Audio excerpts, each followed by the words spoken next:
Welcome to the Origin Canine podcast, where we speak to authentic and inspiring voices from the working canine world.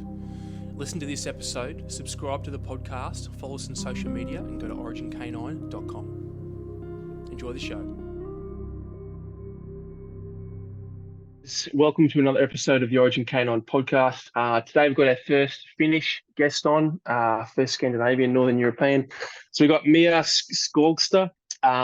Mia's an international IGP competitor, and we've got some interesting stuff to talk about today, particularly around the dog sport world and some of the rules and training modalities. So, Mia, thank you very much for being a guest on my podcast. Thank you for inviting me. It's great to be here. No drama. So I don't know if you've listened to the podcast or how you've done previous ones, but I'd like to know a bit about the whole podcast is about you. So I want to know about like your childhood growing up, obviously influences in the dog world, getting into IGP. Yeah, tell me about your childhood growing up in Finland. Okay, so I always wanted to have a dog, but my parents didn't have a dog and nobody in my family had a dog. So many generations, I think like 3 or something, nobody had a dog. And so in the beginning, I was doing all kind of other hobbies, such like dancing. I danced since I was 4 years old, like ballet, just dance, stuff like that. And I think it was helpful later in the dog sports because it gave me some kind of body control. So it was ability to do like more complex choreographies, which are very helpful, I think, in the dog sports later. And then I was also playing piano, singing. I was in the music classes. This I did like until I was teenager, and I got my first dog when I was 14. And it came after I was like reading out loud some dog books to my parents like every day, and I really demanded to get a dog. And eventually I called to a breeder without their permission, and I made an arrangement that we go to see the puppies. And I wanted to have a German Shepherd, but my mother was afraid of them. So I was trying to find a similar dog breed than German Shepherds. So I found Belgian Shepherds, and I told my parents that they are much more smaller, they are much more easier, like low maintenance dogs. And then my parents, like 1 week before Christmas, they promised to me that okay, we go to see the puppies, but we will not take one.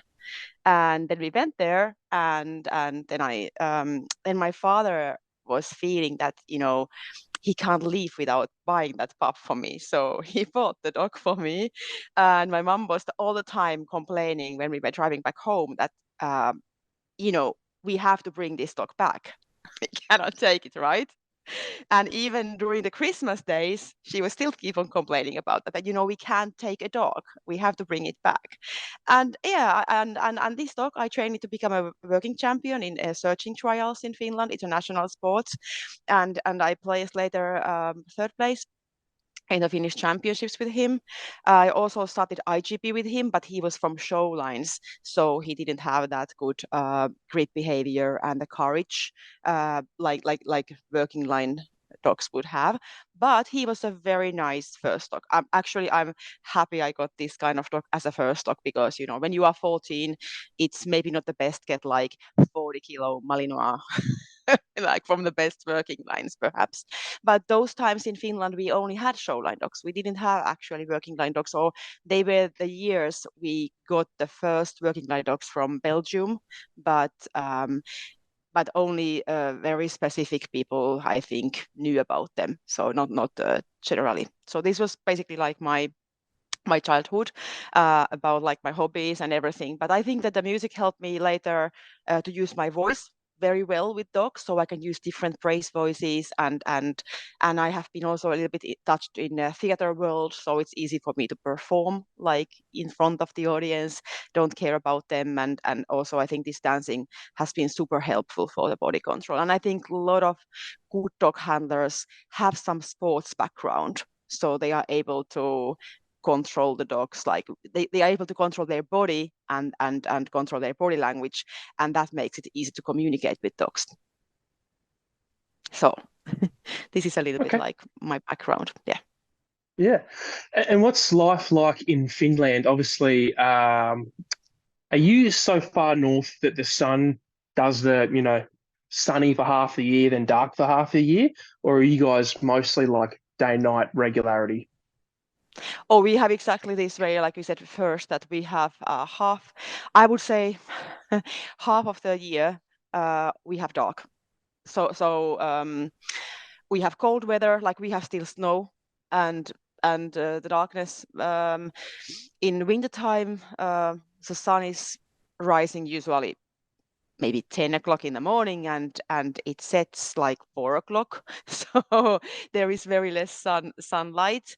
And then as an opposite, in summertime, the sun never sets. So we have bright throughout the day. So we can train dogs even 12 o'clock at night. That's a benefit of it. Yeah. When we So cannot sleep anyway, so. yeah, so what's that like as a child though, growing up in an environment like that? Because I mean, it sounds like such an alien concept to someone like me. It's just, I take day and night for granted. For example, you got dark half the year and then light half the year. How does that affect your childhood?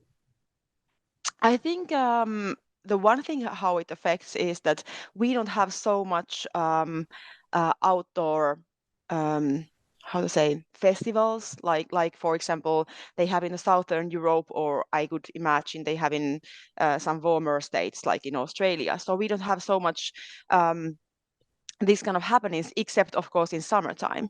So we are used to do just some indoor things. Of course, we do.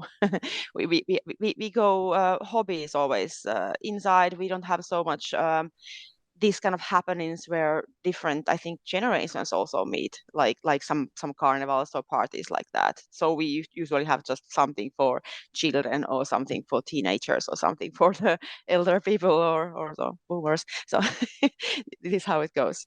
Um, yeah. So I think I think I had like a rather great childhood, so it's hard to say how it would be otherwise. Well, I always dreamed like being somewhere in Australia to be some surfing or so, but this is not possible. So then you just start to dream about other things. Yeah. Yeah, And did that you, when you exists. were a kid, did you want to get out of Finland and go traveling for that reason? No, I didn't quite think about it when I was a kid. When I was teenager, I was like, hey, I'm gonna become a superstar one day. I'm gonna move to USA. Finland is too small for me, but hey, here I am. But yeah, it's you can't miss something what you are not really aware of. And we traveled some like we often went but they usually actually did like summertime our trips. So we went usually to Central Europe or Southern Europe. So we traveled those countries. And then later, it was not so typical in those years to travel abroad in wintertime. I think nowadays we often do, we can go to Thailand, or we go to some Maldives or somewhere for escaping this darkness. But I think this came later, not in my childhood. And I'm actually nowadays, when it's November, which I hate so much, I always work a lot. So in November is my month to go away from Finland. I just go working, some other countries, very small, warmer, so far away countries. And yeah, and I like to do it also, I think in January or February a little bit. But in childhood, I didn't miss that. Yeah, okay. Yeah, and because you came out to Australia recently, right? Yeah, yes, it was great. Yeah, and because you're in Queensland, I think you're in Brisbane, so you're not far from where I am now. Did you like it? You love it? Yeah. Oh yeah, I love it. I have been there also before, and then I also went to Cairns. So I went to see the Great Barrier Reef, did some sailing tour and snorkeling and some surfing in Queensland, and oh, it was cool. Like my childhood dream. Yeah. And what was with the America thing? What was that because you're heavily involved in the arts? Was that sort of like a Hollywood, I'm going to be a movie star, be an actress, that type of stuff? Yeah, that sort of stuff. Yeah. So my mom's dream perhaps was like to be a dancer one day. She wanted to be like a circus artist or some things like this. So she brought me a lot of dance schools and music classes. So I learned to kind of live this kind of dream that this could be cool. So actually, I became like a dog trainer, which was uh, I'm acting through the dog training, I think. I think dog training is very much acting. So but it's easier audience because dogs are very honest and they don't have any critics there. So yeah, that's what I started to do. It was not my parents' dream. They were quite disappointed about my career choice though in the Yeah, beginning. Now they are fine. Now they are fine. and yeah, sorry, that's why I was asking about, and that's why I like to go into childhood. And I don't know a lot about Finnish culture or Scandinavian culture. Is it pretty strict in the home, like say, like a German family, for example? No, I think it's more free. Like Finnish family is very independent. So if we compare for German, Austrian, because I lived also 1 year in Germany, or a bit over 1 year in Germany, in the southern Germany, and my husband is from Austria, so I know a little bit about their culture. I would say that they have very extended family, so it's more strict how you have to live your life, or some kind of like expectations are maybe a bit more strict, and also that you keep more touch with your grandparents, and everything is like a big family because of the Catholic influence, I think. And in Finland, people are very less religious. Um, we have it more free, and we have just like very. It goes a bit like this, that when you are 18, you move out of the whole idea in the Finnish culture is to become independent one day. You are 18 years old, you move out of the house, and then you have your own family, and of course you visit with your older family, your parents and maybe grandparents, but all of them have those little families which are the more tight thing.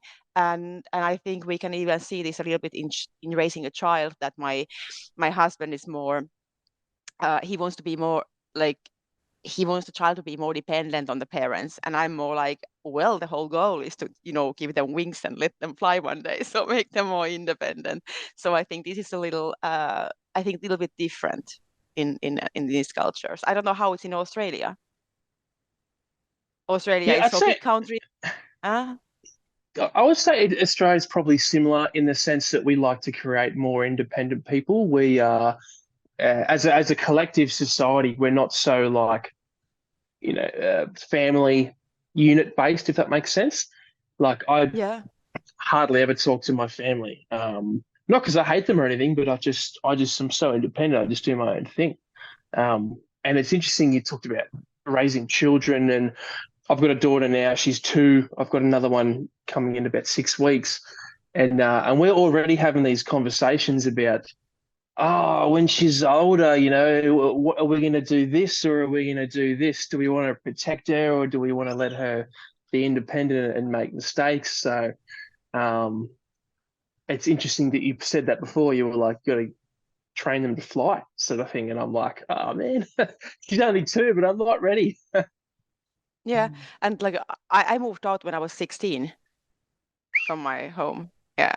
And so also not exactly what my parents wanted, but I was then already involved in dog sports, and then I decided that I have to go to work, of course, because I have to be able to pay my rent. But then they were like, but you have to go to school, you have to go to university, and you have to do this and that. And I'm like, yeah, I'm gonna do my evening school together, and then I can work at daytime. And it was all kind of choices already then. But I think this is more untypical especially in the southern Europe or even southern Germany. I think people live more longer with their parents, and yeah. But Yeah. yeah, And what about you said you always wanted a dog and nobody had a dog. What was it about dogs? Just the fact that it was a novelty, or was there something specific you were just like, you saw Lassie or something, or you saw dog sports? yeah, I was just so fascinated about dogs. I always had a feeling that I would have so good communication skills with them, and it somehow fascinates me that how could I build a cool communication and cool connection with the dog. I don't know why. It just was there. I also wanted to have a horse. Which obviously I didn't ever get. And I was riding with horses, and I was riding until I was teenager, but and I was very convinced. I was very competitive. Then that if I just would get like a good coach and I would get a good horse, I could become like an Olympic rider or something. But yeah, I think with horses, you need to have also a bit more money, I think, and you need to have like it's different than with dogs. Dogs are like, how to say, it's better for poor people. The So low maintenance. yeah. So Yeah. we don't need to have, I think in dog sport you don't need to have like you don't need to have much money. You just need to have the skills and you need to be able to have a good dog. But it's different than horse sports. Okay. And what about the IGP stuff? Is that, I mean, obviously it's bigger in Europe than it is in Australia, but any particular reason you went like with the detection stuff and then IGP versus just owning a dog and doing your own training or?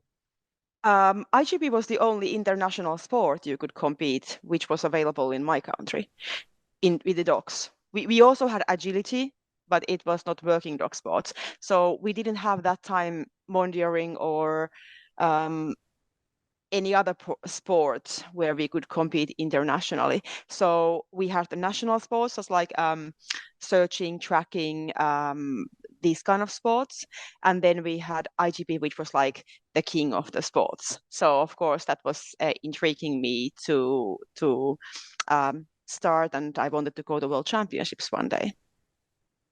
And how old were you when you decided you want to go to the World Championships? Well, immediately when I heard about this sport, I think I was 15 years old. And then the dog what I had that time was this showline dog. And when I went to my first summer camp, there was a helper and a coach in IGP who told me that, oh, we cannot do IGP with your dog because it's not a sport for the beginners. And he didn't let me try that sport. And then I thought that, oh, I really would like to try it one day with my dog. And then later, when my dog was 2 years old, we had a Belgian Shepherds meeting, like in that area where I was living, and they let me try IGP with my Terrier.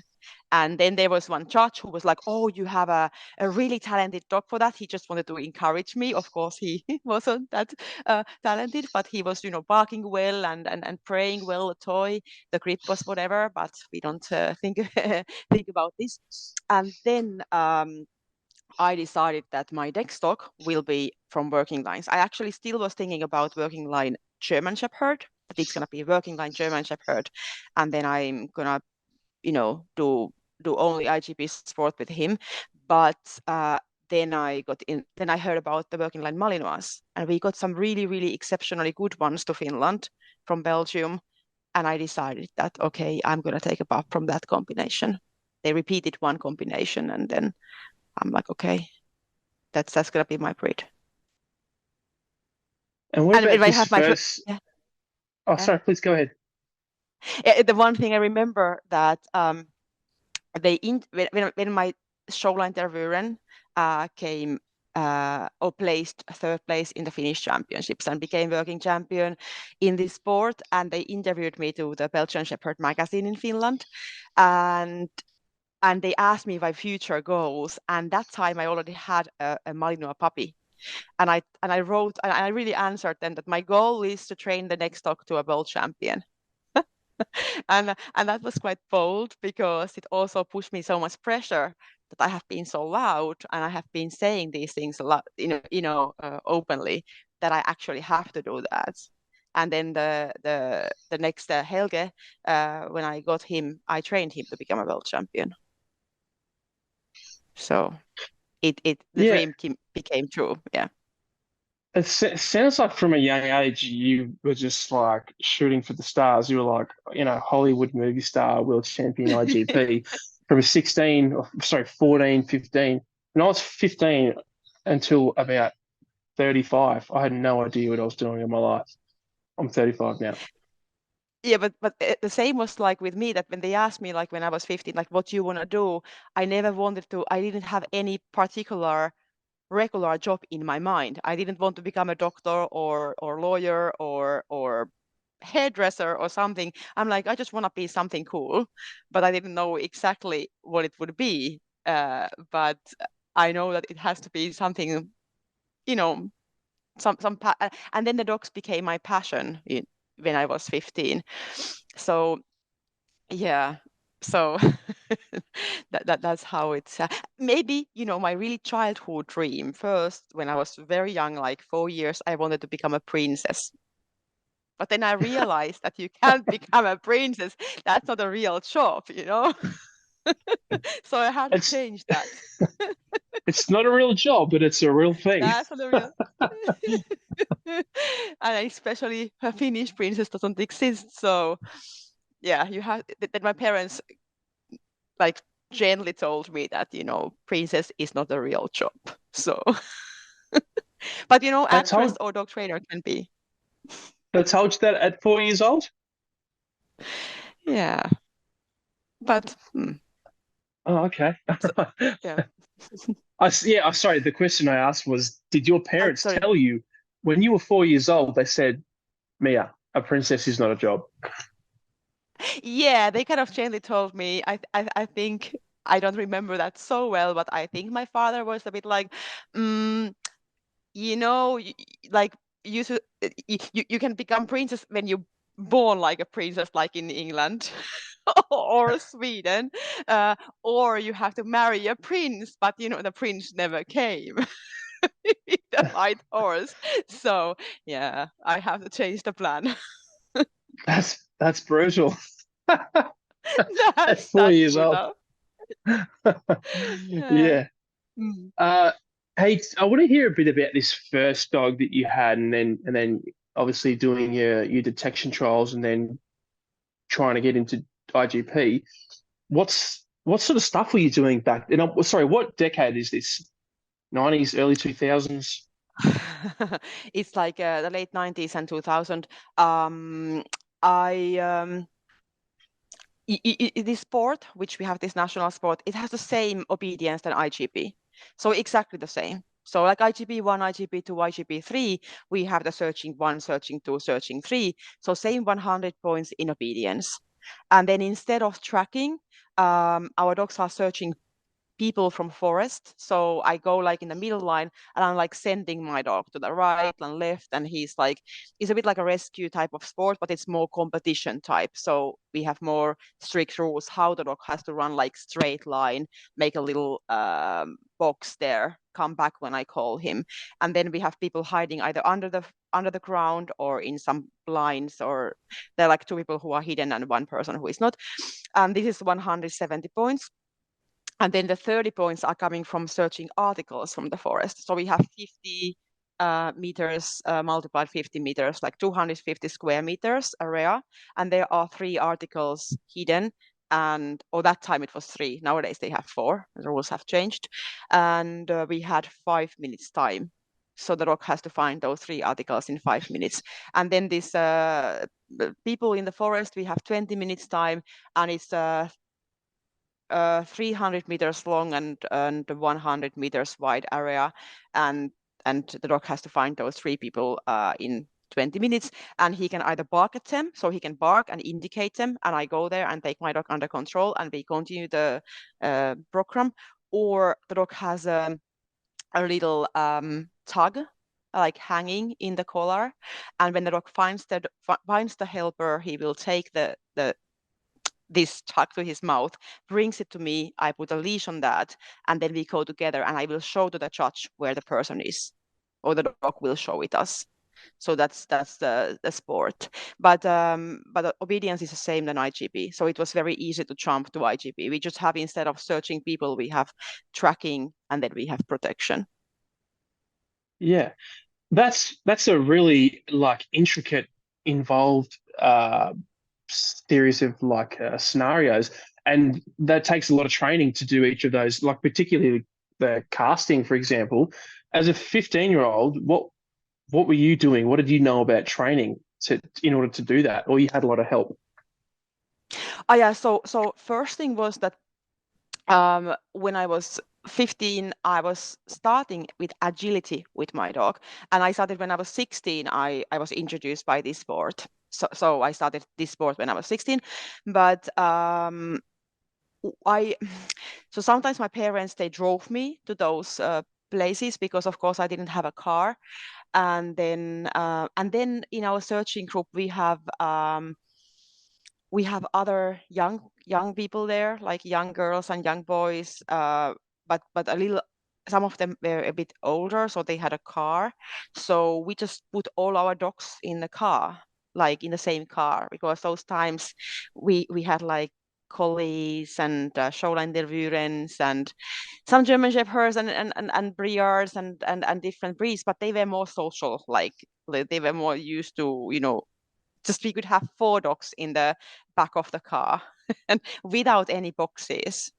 And we drove to the forest, which was usually about, like we had certain forests which were made for, oh, how to say, we had like some kind of, how you say it in English, practice areas where we have made this kind of, they were like, the landowners have made agreement with those clubs that you can use these areas for, with your dogs.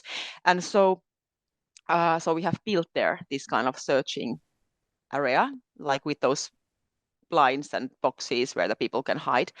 And so we went there with a car and we took the dogs out of the car because they were, of course, very, very excited in the car. So they could start to fight there when they are waiting for their turn. So we just took them out. We put them with a leash and tied them to the trees. And they were waiting for their turn. Like, yeah, first we trained one dog and then we, put the dog back to the, leash, and then we took another dog and we trained a second dog and so on. We didn't even have toys, so I just collected like like those times we didn't have any cool dog training equipments neither, and no money to buy them.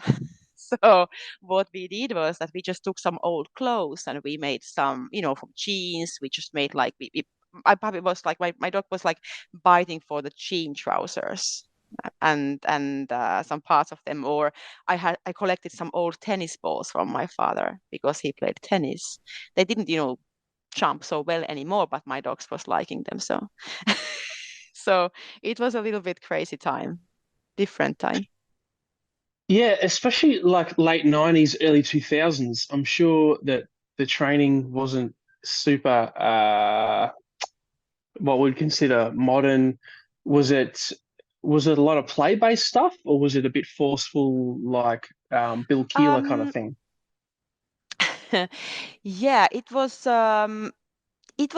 interesting because um, I think already in 1980s in Sweden they had a guy whose name was Anders Hallgren, and he was force-free guy. He wrote a book which was quite popular in the northern Europe, like Dog My Best Friend, and he described how the dog should be trained completely force-free.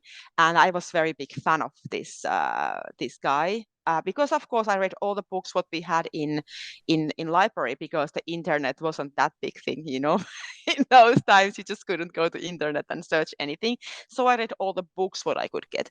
And um, and then we had one girl in my training group who trained Briards, and she trained completely force free. So I mean, she could use like verbal punishments, like, "Hey, don't do this," or something. Or she could take the dog from the collar and say, "Oh, you can't go there," or something like this. But she didn't use any physical corrections. And then we had some other people in my group who were using a lot of corrections. So very, very diverse training group. And then I was I learned from both of them. So I basically learned to give feedback. Like, I was first a force-free trainer when I went there. I was very much against, I didn't want to use any corrections, but my dog has some problems. Some problems such like barking to the other dogs, being aggressive on the leash, because I socialized him really well, like let him take a contact to every single dog he saw. And of course, it became a problem later. And then he learned to fight when he was 2 years. He was like, "Oh, now I'm a big dog and I want to fight." So we had to fix that issue. So I learned to be more consequent. I learned to give like leash feedback for my dog, and also I learned from the positive people also more emotions. So it was more, and we had a very, I think the very unique thing was that we were able to train all together. We were all young people. Our youngest one, I think, was 14 that time. And then I think the oldest one was perhaps like 30. So in our group. So we were quite, yeah, it was a lot of fun. And then I think we all developed because we could all learn from each others and become better. Those time also not so many seminars either. Some world-known trainers started to come to Finland, but not so many in the beginning of my career. Yeah. And at this stage, so going from, 14, 15, 16, getting into the sport world, um, were you working a regular job at this time, or it was just dogs, dogs, dogs? Uh, well, I was at school, of course. Oh, I okay. went to the after elementary school. I went to high school or gymnasium, how maybe we call it here. And then I was also working. I went to theater. I was assisting in theater. I was some kind of, the Alice in Wonderland,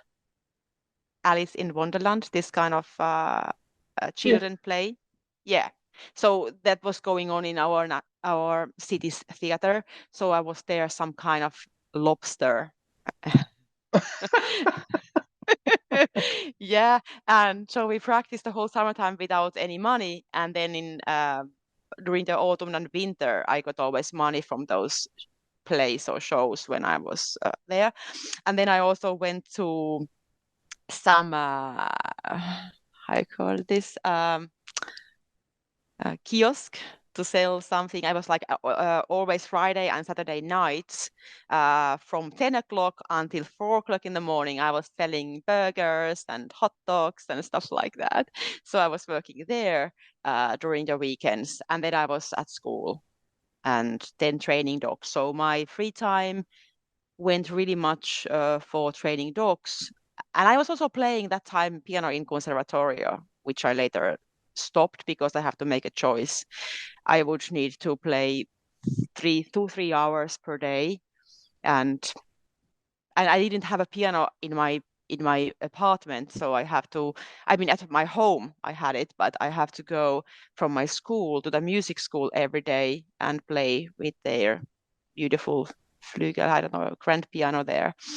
But yeah, then I made a choice and I decided to just focus on dog sports when I was, I think, 17 or so. Yeah. Oh, wow. Fuck, even at 17, I would have been able to make that choice. So when did you ever just stop working and just do dogs, or you've always worked when you've been in the dog sport world?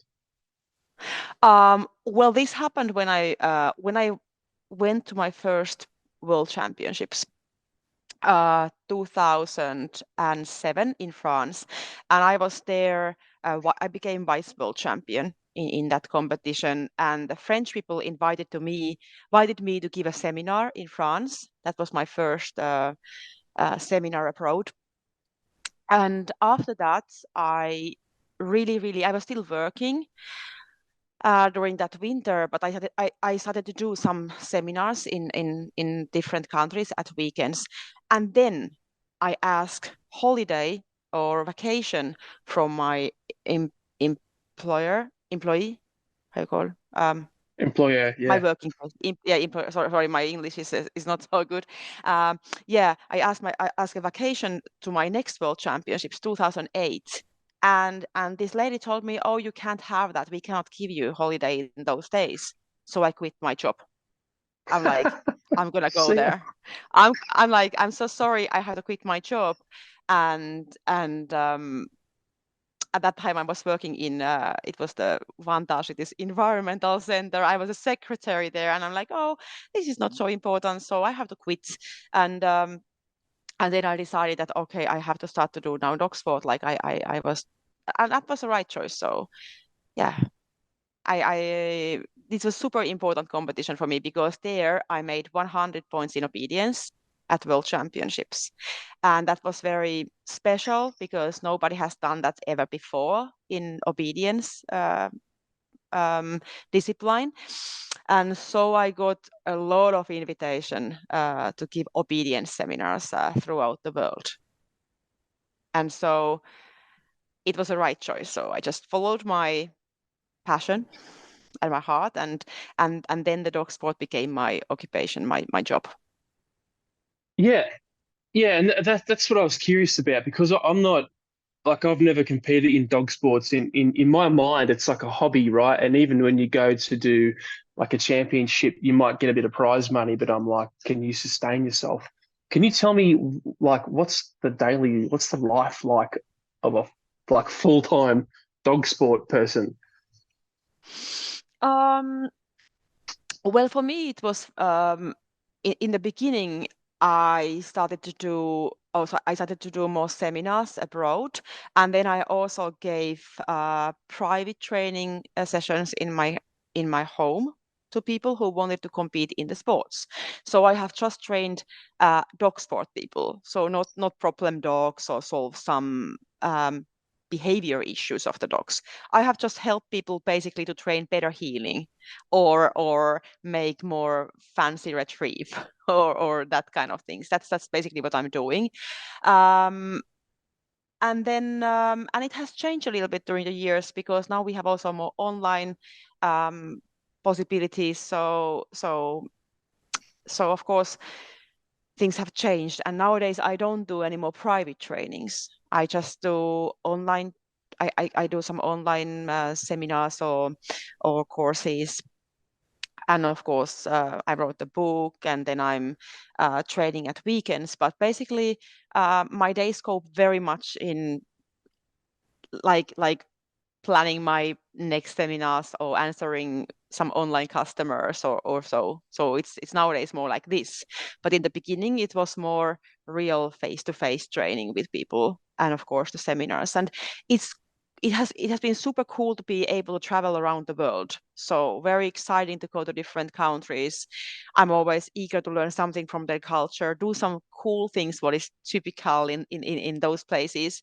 So this has been I think I have lived like amazingly cool life. In this way, I have been very privileged to have that opportunity and enlarge my worldview also, not only about the dog sports, but just like seeing people around the world and, being in some, Chinese wall or going to um, Australia. Australia or something. Yeah, touching some kangaroos and training them a little bit. Yeah, because I was Yeah. gonna that was my next question, but you've already answered it. I was gonna say, well, where does the money come from? Is it IGP? But it's obviously from the seminars, It's private from the seminars. clients. Yeah, Yeah, online courses, selling books. It's these kind of things. Yeah, and that but makes not from the total dog sense sport. to me now. Yeah, no, I'm sure you get a little bit, but it's not like the main thing. Not That not makes at sense all. to me Not at now. all. I would say not Oh, at they all. don't pay. Like It's free. we have nothing, nothing. Like if we win, we get just a medal and a trophy, and Mm. that's it. Maybe occasionally a box of chocolate or Woo. something like. Yeah, yeah.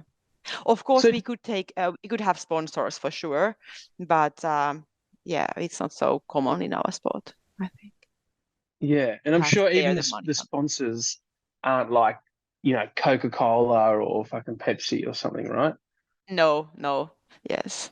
They would be more like, hey, if we are sponsoring you, we give you our clothes, so you get our training equipment or something. It's not so much like money. I had though one contract with one dog food company, um, where I also got some money like some years ago, but then I decided not to take any more even sponsors because I wanted to be actually more free. So Yeah, I don't I want to have totally some, understand that. yeah, yeah. You don't want to be like bound to that corporates. You've got to tell everyone how good, Coke is or whatever, and you're like, but I had Coke. Yeah, yeah, and I think I'm not a good salesperson, and that's something very much not fitting to my personality. I'm really bad with that. So I tried once, very much because of some of my friends that, oh, we had one training equipment. Would you like to also take that? But I'm like, I can't sell people. I can't tell that you need this equipment to become, it's hard. So it goes like, it's a nice equipment. It may help you, but I have been the person who trained with those old tennis balls, my dogs, and I was able to make my dogs succeeding also with them. So I mean, we all know that it's and of course, like in some cases, equipments are important. Like you cannot like come from the helicopter with some bad harness. That's for sure. That's a different Yeah, yeah, story. But in our sports, it's not so important for sure. yeah. What kind of ball You you can use just also. be creative, and as long as the dog does the behavior, the like it could be this, who gives a shit? I know what you mean. Yeah, Yeah, exactly. Yeah. yeah. And what about did you ever come across like Ivan Balabanov in that sort of time, or even compete against him? Oh yeah, sure. I met him at the first World Championships when he won and I was the second. And this was very remarkable moment because for me it was like when I was standing in that podium, the second place for me was like my dream came true. I wasn't sure if I can ever achieve better results. So I was like, oh, here I am. And I was able to make it to the podium. And I was standing. My other side was Ivan, like he was the winner. And then there was Mario Verslip, who was 3 times world champion, and he was the third place that time. And I was like, wow, Mm. here I am standing with those guys who have done so long time this sport, and they are the world champions. And later, and for Ivan, it was his first world champion title. So for him, it was like he Oh, always remembers that. And for me, it was the first time in the podium. And and later, I invited him to give a seminar in Finland, and he has invited me to give a seminar in USA, and we became friends. And so it has been always a really nice time with him. So yeah, it was yeah. it was the yeah. So you've And competed in later, IGP, sorry, since 2007 until now. yes, or 2000, like in the nationals since 2000. I think my first trial in IGP was 2005, but just the normal trials. And then 2006, I made the yeah Finnish championships and so on, and then the world championship from 2007. Yeah, And how many times have you won the title? I have won 2 times the world championships with 2 different dogs, and then I have been in the podium 6 times. So I have been 2 times vice world champion, and 2 times third place, and two That's pretty times good. winning. And how many times have you competed against Ivan? Um,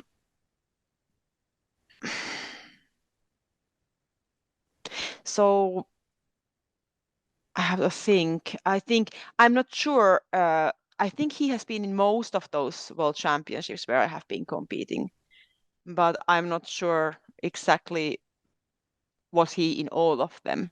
But I think in most of them at least, because Ivan is, I think he has been one of those competitors who have been competing in I think the most times in the world championships or the most often there. So he has been there so many times.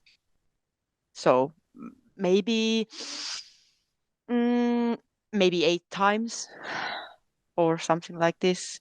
So for sure, when I won, then he was there, and then also when he won and I was second, and yeah, but and then when he won the second time the FCI, I was then that was my worst placement ever with my dog because we failed in protection. My dog needed 2 extra out commands, and tracking was extremely difficult, like in Italy, and there I got I think 30% of points didn't 30% of dogs didn't pass, and there I was ninth place. This was my worst placement. Yeah. So and that's a good point. I want to move on to that one in a second. But the reason I was asking about Ivan is like I wanted to know how many times you beat Ivan. So twice you beat him? Um, well, so 2 times he has become world champion when I was lesser, and then I think 2 times I was winner, and I don't remember what was his placement there. Probably something between 20, best 20. Um, and then or best 10, something in top 10.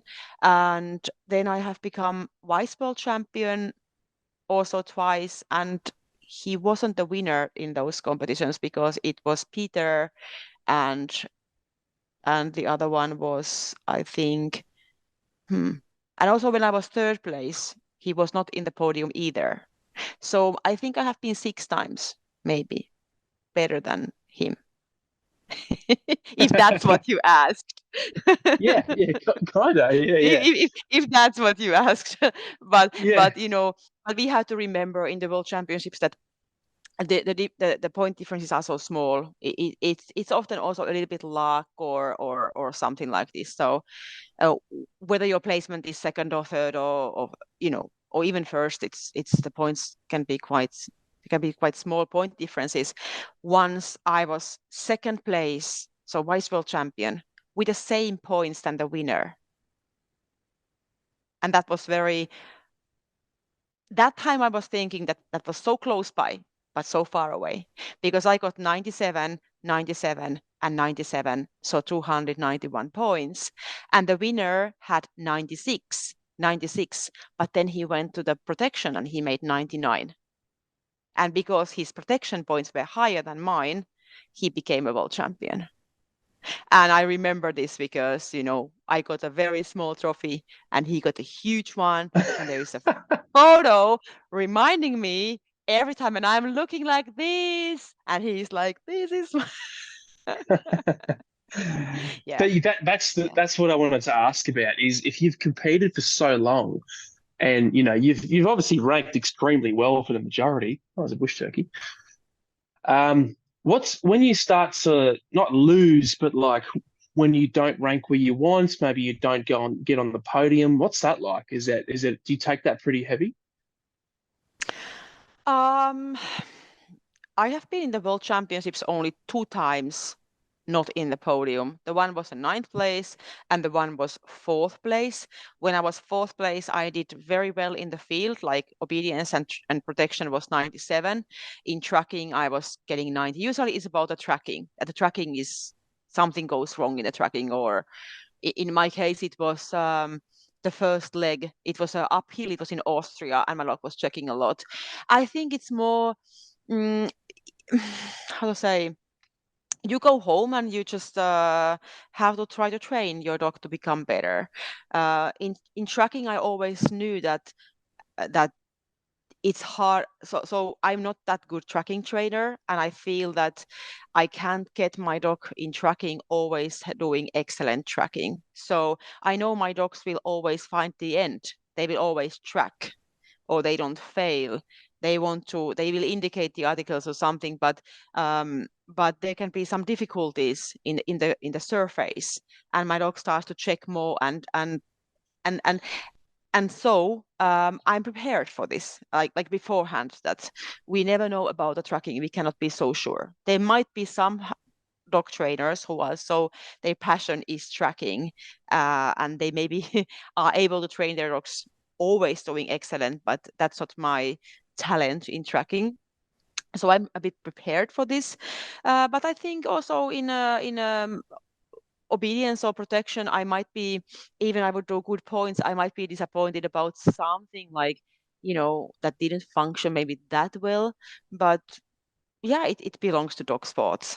I'm also not so much competing against other people. So I'm not so much looking the ranks that whether I'm the winner or second or something. So it makes it easier for me that I'm just competing against myself there, like our own performance. And I'm very satisfied if I can match my own standards and my criterions.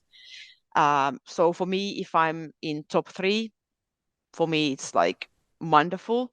The one time, when I was second with the same points, I was just thinking like so close by, because I wasn't. It was the time when I didn't yet win the world championships, and I thought that maybe this was the closest we ever get. but the next year after that I won, so it was like a payback from this. Yeah, but it's Yeah. it's not so hard, I think, to lose when we are prepared for things that can happen. And it's a dog sport, so it's not only that you do something; you are also dependent on your partner. You see, it's an animal, so um, it's not good to put too much pressure on that we have to do this. So it's good to be realistic.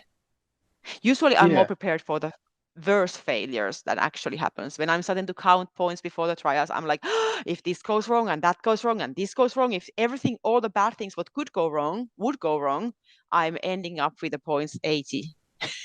And usually it never happens for that low. So it's usually something what you are thinking that could go wrong. Some little mistake happens, but not all of them. That gives me the, condolence. Yeah. Expect what's the saying? Expect the worst, but plan for the best. Fuck, I think I Mm? butchered that. Anyway, I know what you're Yeah, saying. Don't worry. Forget about what I just yeah, said. yeah. But I won't edit that out because I want to make it as awkward as I possibly can to you.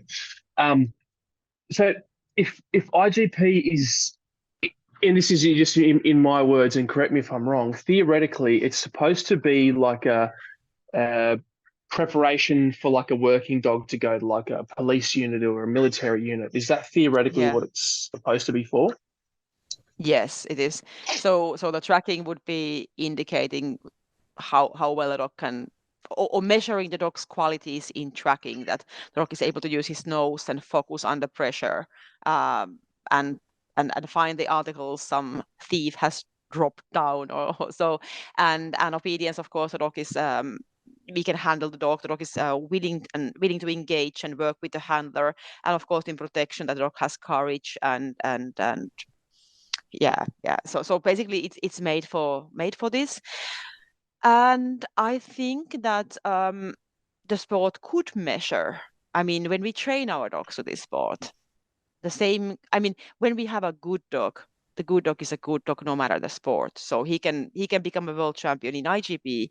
He can be a perfect police dog or military dog, and he can also be great Mondioring dog or Belgian ring dog, even French ring sport dog or PSA dog or something, if you have a really, really good dog.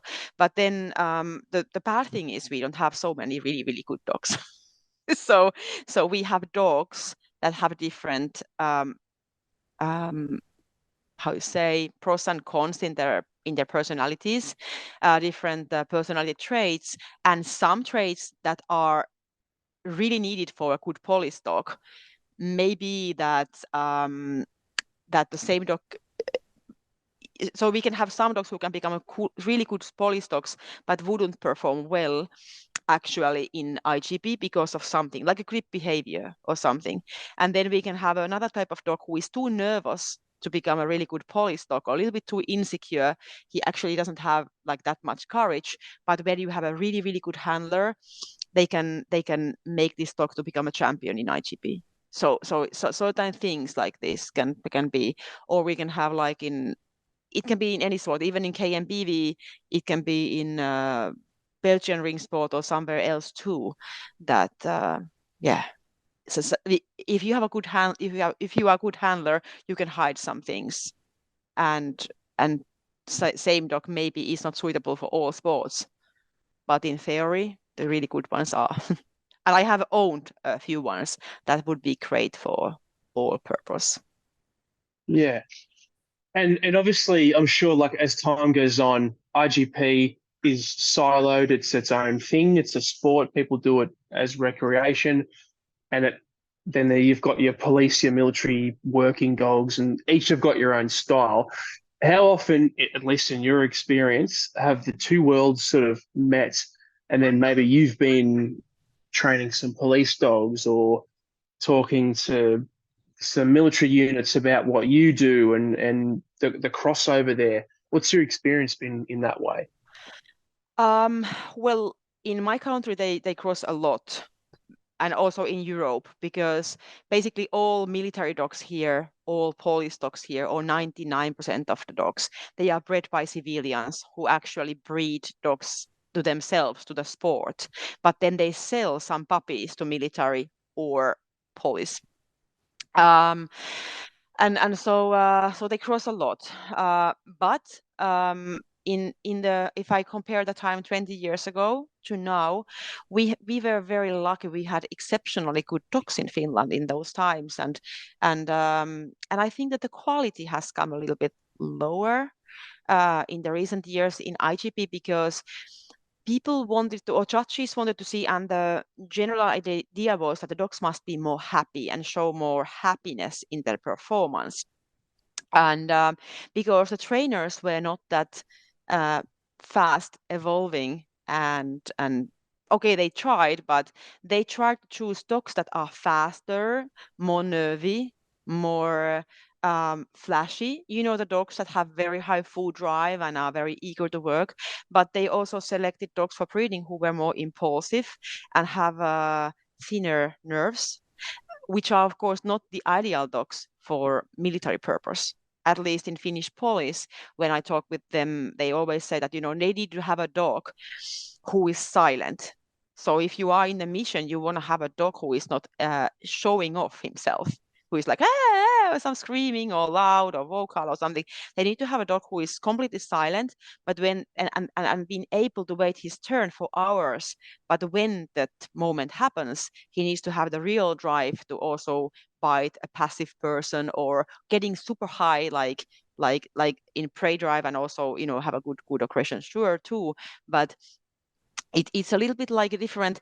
It doesn't matter if that dog's tail is down, because they can be in this kind of stalking mood or hunting mood. They can walk tail down, which would be very horrible in IGP, because the people would say, oh, this dog is under pressure. You see, the dogs who walk a little bit like that, and then they make like a super good attack and make a great bite. So it doesn't matter for the police, because they just need a dog, or army. They need a dog who is efficient and powerful, but also very, very able to focus and keep his mouth silent, and then like a silent killer type of dog.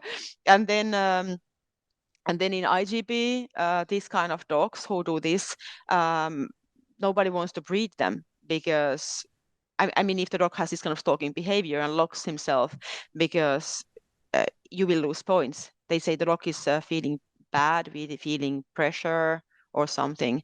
We need to have a dog whose tail is up all the time, and the tail is up with always those dogs who have very high temperament, very, very much energy, but it doesn't mean that they feel better. They are just more highly aroused all the time.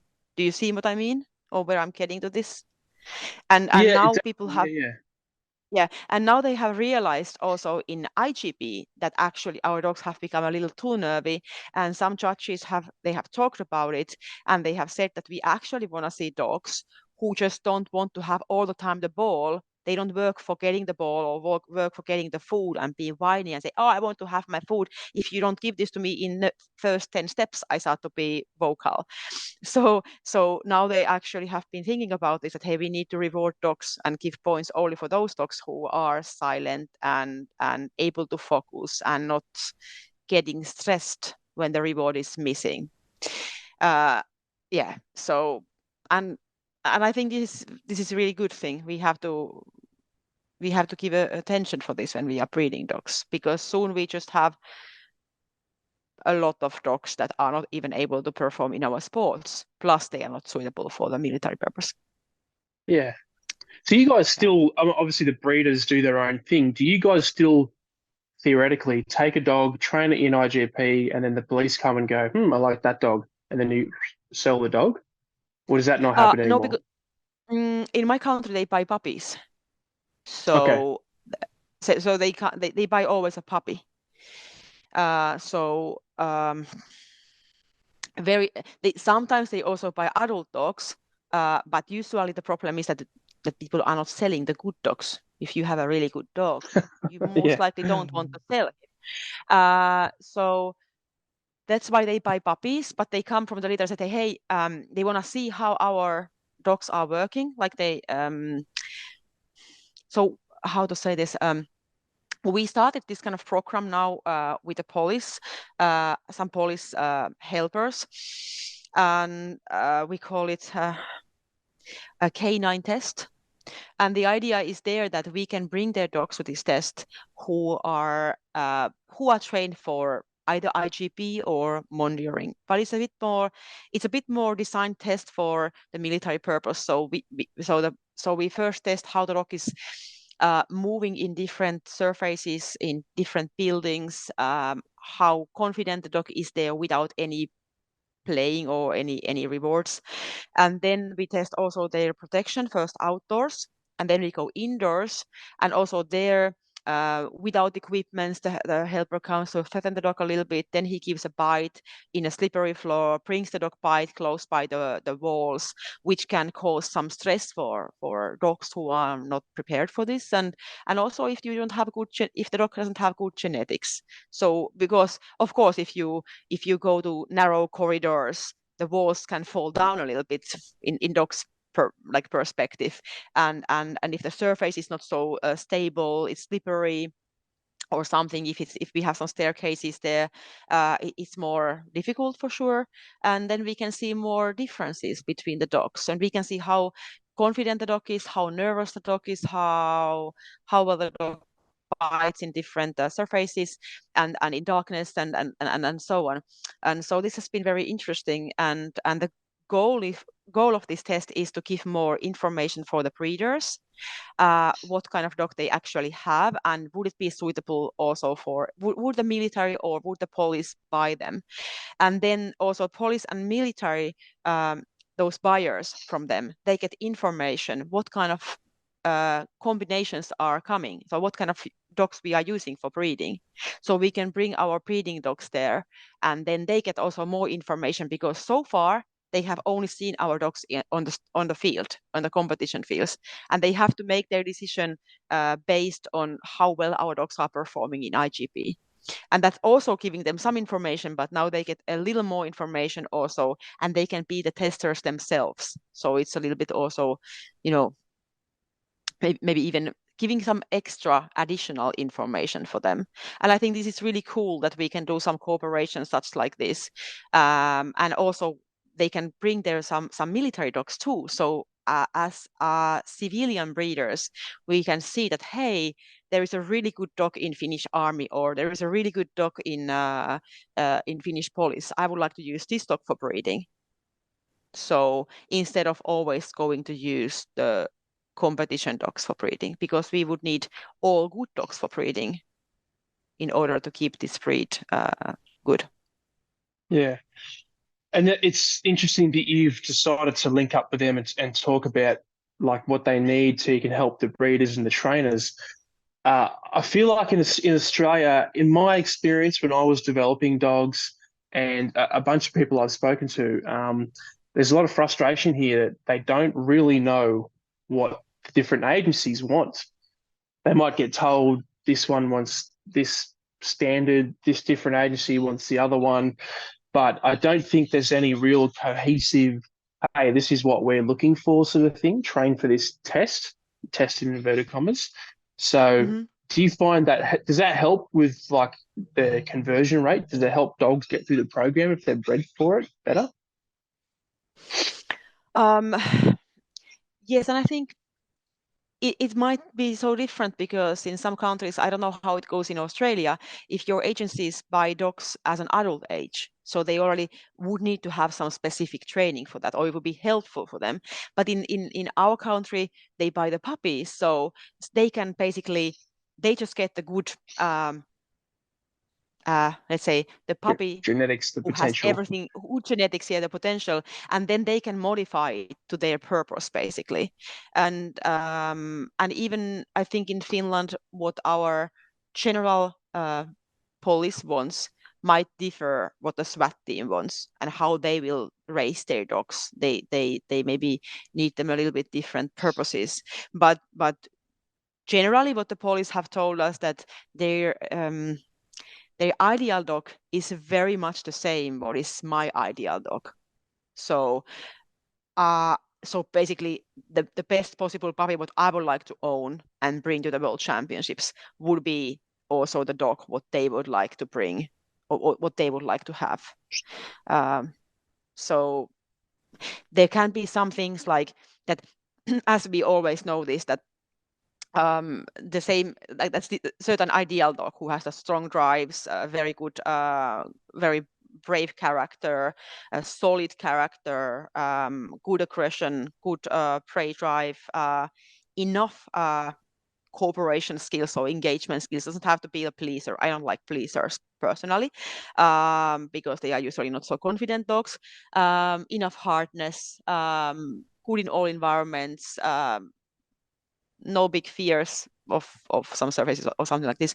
But then some personal preferences can be that the same dog can be trained to become antisocial, you see, like a very aggressive, or it can be trained to become social. And then we have some dogs that are naturally a little more insecure, a little bit more aggressive type of dogs. They are more defending themselves, and they can become a really great and more sharp, and they can become trained a great police dog, but it wouldn't be my optimal choice as a sport dog, because, you know, I would like to have a dog that is easy to take from place one to place B. And even the same dog wouldn't be the ideal one, but it can be a very good for his purpose. So in some cases, of course, it can, and it can be more like a personal preference, is that some dog handler from some unit wants to have a certain kind of dog, and another handler prefers a bit another type of dog, I think. So it's also not so much that one agency wants one kind of dog, but it's like in a sport world, we have people who really want to have a dog who is just social to the handler himself and doesn't like others. And then we have some people who want to have a dog who is like, you know, friendly to every single person they meet. So Yeah, yeah, or like yeah, just like like an example, and the same dog can be actually good in his work too. Like I know that there is a really good dog in Finnish police, and I heard from the breeder that this dog is in the special unit, and is really really magnificent dog to its purpose there. But same time, the dog is living in the family where they have children, and some child can go and take this dog and let him go to toilet, you know, outside. So it's still like a social with the family, and you know, and that's quite. So we might have some special dogs like this too that can be both a little bit. Yeah. yeah. And it's typically in my experience, that they can be a little bit rare. Um, so if you've got the police are sort of heavily influencing what you guys do in terms of your breeding, maybe some of your selecting, tell me about some of the civilian societal influences on your sport. And then obviously we're going to start talking about how you got in a bit of trouble and some stuff that happened to Yeah. you. Yeah, how does that start? Yeah. So I think that is also interesting, because the society, or it's difficult to say, because we have a lot of activists, and I would say that activists are not the synonym for society.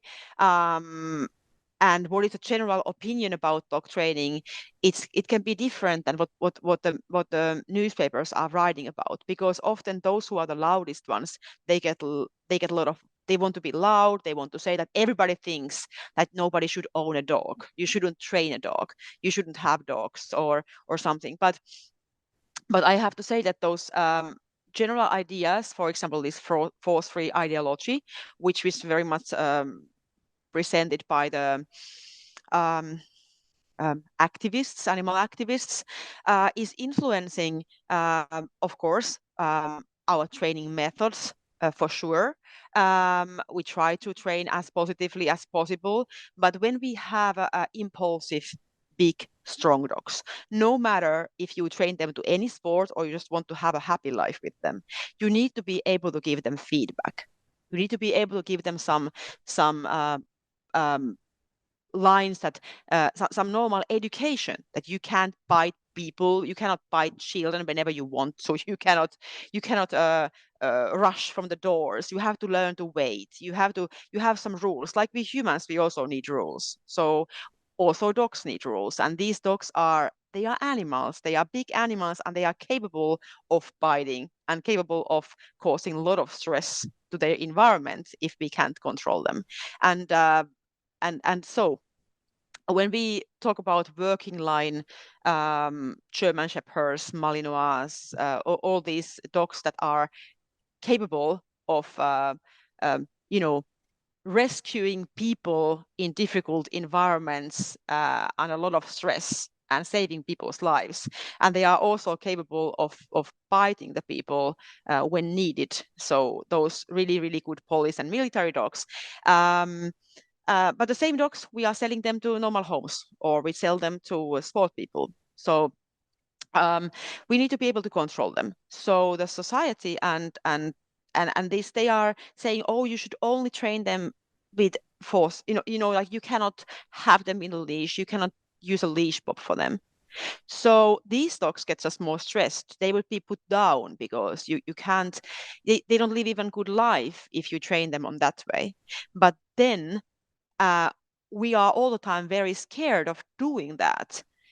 That if I have to say to my dog in a public place, hey, you can't do that, and I'm giving a leash correction for my dog, like, hey, you can't do this, you have to do like this, and then I reinforce him, reward him and everything. This can be seen in my country as an animal cruelty. That, oh, you gave a leash correction to your dog, and you can't do that because that's if you are a good trainer enough, you can train your dog without that leash correction. But that is not true. Nobody can have that working line Malinois the whole of the life without ever correcting the dog. And then, of course, it might work when you have a little poodle or dog that is so insecure and less impulsive, so much perhaps self-control, preferably avoiding situation than going forward, that you can just encourage them and make them blooming in that way and never, need to use physical correction on them. But what we see now, and the end result is that when I go to walk with my dog in my forest here, I live about an hour from our capital city, Helsinki, and so I would say 95% of dogs who come and cross, who are passing by us, they are barking on the leash, they are aggressive, and the only what keeps them not biting my dog is the leash. So they have daily stress in their life. And a lot of dog trainers, including me, I don't try to help them. I will not try to help them because, first of all, I cannot help them with poorly force-free ideology. I cannot help them by just trying to reward their dogs. And I'm 100% sure that no force-free trainer either can do that. There is no such trainer who would just solve their problems by never correcting those dogs. So they don't get help, and they have problems, and their dogs are living in daily stress. And because emotions are contagious, it makes me also stressed because I'm like, I hope this person can hold her dog. And we are lucky if they are just like middle-sized dogs or small dogs. But it's sometimes interesting that even I see a guy who weighs double more than I do and has a little dog, like double smaller dog than I do, and they let their dogs attack on my dog in the leash. How is possible they cannot hold the leash? I don't know. But so, because my dog is so well controlled, and I have told him some manners, so my dog can do heeling when I ask him to heel, and he knows that no means no. So I had a situation where a little bit lunatic dog, the crazy dog what I had before, who was very strong, 44 kilos, 72 centimeter tall, Malinois, was healing and definitely would have bitten the dog if he would have a chance. So I was healing him, and a big guy with a small dog, they let them come. He was barking the whole time, the other dog. And when I was asking my dog to take an eye contact and make healing, that we can pass this guy on a path, he let his dog come, and his dog bit my dog from the butt. The small dog, like just snapping, of course, not like badly, but a little bit. And the guy didn't apologize or anything. And my dog was like churning, and I just said him like, no, foos. And then I was okay. And he was healing me. But again, the control saved his dog life and also, saved my day. But I'm just wondering whether we start to have some common sense, in our society, that we can talk about these things and say that's really big dogs need also good control, and we need to be able to also correct them if it's needed. It doesn't mean that we 99% of time we are rewarding them. Yes, we are teaching all the behaviors with positive training, and we have a good relationship with them, but also they need some discipline, because this is already proven with children. So I can't understand why it doesn't come for the dog training. So far, not yet, but I hope. I'm waiting for those sane days. Yeah. And of course, the dogs also start to be softer, because people say, oh, you don't have to have a strong dog, then you have to take a soft dog. Then you don't have to correct them. But then if we breed soft dogs and sensitive dogs, their whole life is a misery. We shouldn't breed that kind of dogs who are afraid of life, who are depressed and need medication for that. I think that's more animal cruel than breeding strong dogs who are confident, happy, and sometimes needed to be corrected when they do something stupid and silly. But I think it's much more it's better for animal welfare that we are breeding, stable, solid, strong, and high-driven dogs than dogs who don't enjoy the life. Sorry, I got like a manifesting here, but No, yeah, it's but I good. think this is it. This is a podcast about you, Mia. So that was I'm interested to hear what you have to say. And who are the groups? Who are these activist groups? Is it like PETA? The one is PETA for sure, who want to stop that people shouldn't eat animals. They shouldn't Own have dogs. cows or train dogs, even own dogs. This is a small group, but then we have even bigger group, I would say, who are behind this kind of force-free ideology, and they are dog trainers. So they make money out of that. They say we have a certain kind of dog trainers and associations in Finland who certify. They have they have like a dog trainer school.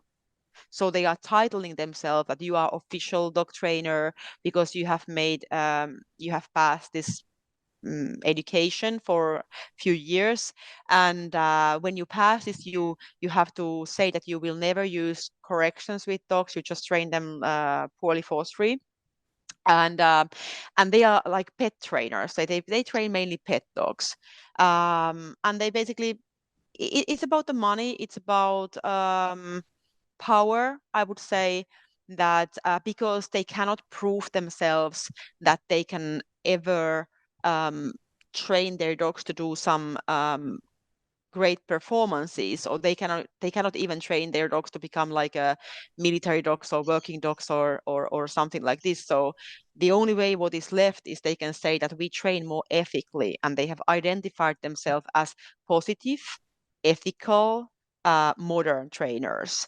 And when they own these words or try to own these words, it sounds like all the other trainers would be unethical or negative or old-fashioned, and that is not true, because I believe that the most modern, the most positive, and the most ethical training is that where we learn to use our emotions and reinforce a lot of behavior, make it as positive and good relationship with our dogs as possible, and then we also have clear rules, and we are also able to use corrections when needed. And the correction also depends on the dog's character, as we know, when we have a poodle, is maybe enough to say no, and a verbal correction, verbal feedback, and that is as hard for that dog as if we have a cane corso who we give correction from the leash or so. So it's the same reaction. Both dogs are reacting the same way, but it's just because their personality and their physical body is also different.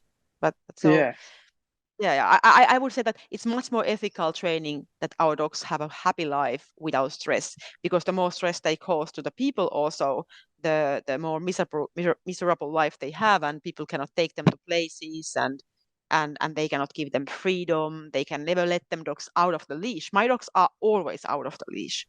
only when I see people, I take them, to the leash, so that I don't have to make anybody afraid of, that my dog would run free. So I say, oh, come here, I take them to the leash. But otherwise, I think they have a really great life, and they have a purpose. And yeah, Yeah. a lot of dogs And don't ever have that here. Yeah. so if you're theoretically a member of one of these groups, you've signed off, yeah, I'm never going to be unethical toward my dog. Um, if a person, and I'm sort of basing you for an answer here, if a person in that group was to like disobey the rules, what happens to that person? They would, I think, they would be kicked out of the club for, depending how badly he disobeys the rules, but I think for 1 year or something. I know one person, there's a one trainer who told me she's a professional dog trainer, and somebody brought her dog training school a dog who was aggressive to the handler and other dogs and was biting the handler. And the dog had a choke chain collar, or like on, or the trainer said that, hey, I have to be, if the dog is biting people, I must have this collar on him, that if he tries to bite me or you, we can just like prevent that happening. So she put that choke chain for the dog, and it was good idea because the dog tried to bite them.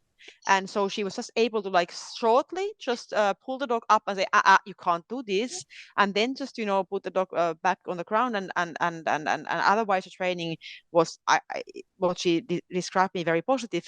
She was kicked out of the club. She was in their blacklist because of this, and they told her So that she she can never was use a choke chain. Yeah. so she was Yeah. negatively punished. Yeah, she was negatively punished, but also positively punished, because of course they made her feeling really bad. So, you know, mental violence is as bad as physical violence often.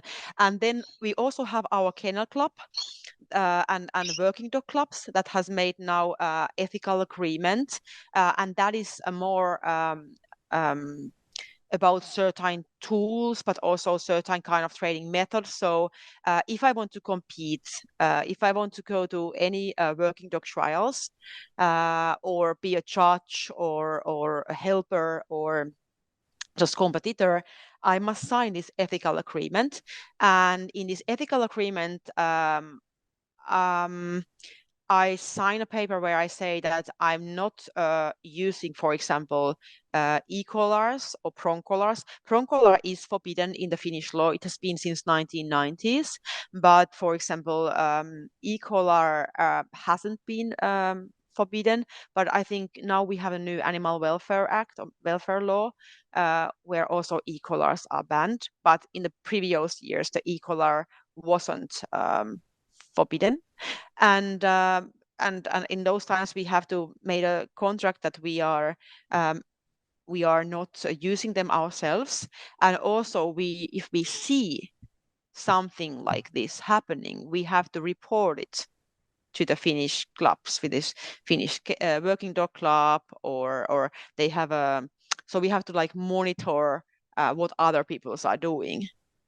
And this I find a little bit, this I find, I would say, quite uncomfortable, because how it affects on us is this, that I'm afraid of going to public places where I see some random person, doing something to their dog, which I don't even know. I don't have to know the person.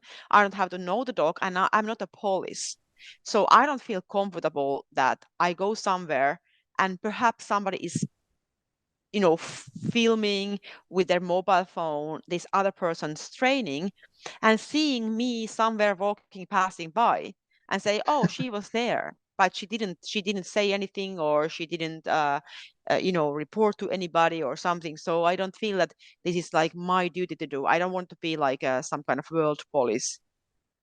Of course it's different if I see some real if I see a crime happening, you see a Yeah, crime, if it's I just see like somebody laying really, into his dog, yeah, you're like, hey, somebody is really like causing pain to their dog or being violent to their dog. That's another case. Like if somebody would be violent to their to another person, or it would be the same case, of course, then it's my duty to react on that. But if I see, let's say I go to shopping and there is some child who is like behaving badly and the mother is losing her nerves and shouting back, something like, something that is not considered to be as a good parent. The mother should be now calm, or the father, but maybe they lose just their nerves and say, oh, I'm going to bring you now to the, maybe they are threatening the child saying like, I'm going to bring you back to the car if you don't stop this now. But I'm so tired or something.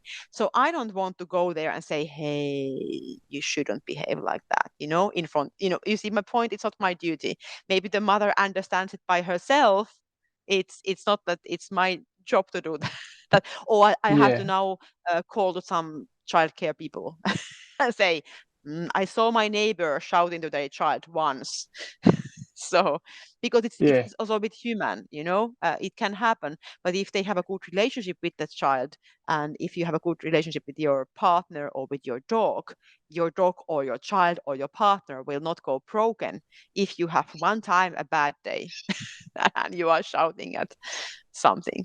So this is a bit like, in my opinion, um, against our freedom, against our, yeah, like so certain human rights. I think that it feels like we are living in 1970s East Germany, where we have to report what the neighbor is doing to some Stasi.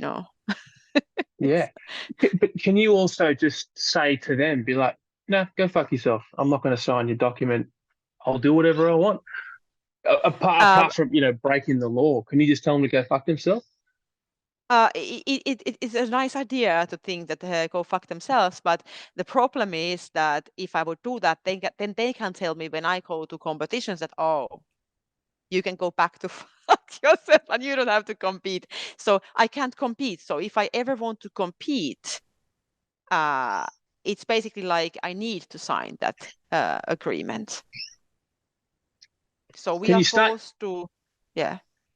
I was going to say, can you just start your own club? Um, like a new sport. Just do Um, whatever you want. Just be like, this isn't IGP, it's JGP or something, and be like, yeah, it's exactly the same. Yeah, that just means that we should then start like another club that is out of FCI. So if we want to compete in the FCI competitions, then we need to obey the rules of Working Dog Club and Kennel Club, because all the FCI trials, FCI competitions are controlled by those clubs. So then it Mm. should be some unofficial sport. Okay. Yeah, All right. Yeah. So there'll be some yeah, sort of yeah. law conflict. And then And yeah, so yeah, so it's like an official sport. Yeah. yeah. So can you take me through what exactly happened to you then? Obviously, you've been dragged through the mud in a public sense. Can you give us a bit of an idea about what that was and like the way it Yeah, I affected can have you? yeah. So there was this kind of protection scandal in Finland, and where some animal activists have been a couple of years filming secretly some training fields and some seminars, and then what happened to me was that I happened to go one time in my life, just put my leg on that field. I have never been there before and never afterwards, but there was a seminar where a protection seminar where the helpers were also our competition helpers, like our championship helpers. So we got an idea that, hey, let's go to do like competition style training there. And then and there they have been filming us. The training has been very positive. We didn't use corrections in that training session, but they framed me by just basically like taking like a 4-second clip and then they made this kind of scandal video. They're very good in these videos because they are the same people who attack to the fur farms and cow farms, and they make this kind of propaganda videos. They have experience of that from the last 20 years. So they made a video which is raising a lot of emotions. So they were first showing some training that was filmed like months before, or even, we don't even know how many months before, but in the same place. And then suddenly the picture is cut and edited so that it goes for another day where it's like a daylight, sunshine, something, and they took the voice away where my friend is praising her dog, like, oh, super nice. They took the voice away, and they put some heavy music on the top of that, and because they showed some violent scenes before, and then they connected suddenly my face there. It was a little bit you know what I mean, like a bit blurred, but kind of like that. And then again the picture, then they put some kind of subtitles which are completely untrue, and then it cuts again to the next scene where you can see again some violent training or some kind of like, you know, not so good training. And then they framed me like it gives an impression to the people who are watching that video that I have something to do with that training what just happened before. You see what I mean? It's very well edited. It's like, it's the power of movies, or you can make people crying, you can make people laughing, it raises emotions in them. And then everybody after that, they shared it in these kind of forums, which are called like murder.info, or we have another kind of, I don't know how you even say, but this kind of low moderation websites where Yeah. people can write under nicknames, and basically people who even read them just go there because they don't feel so good.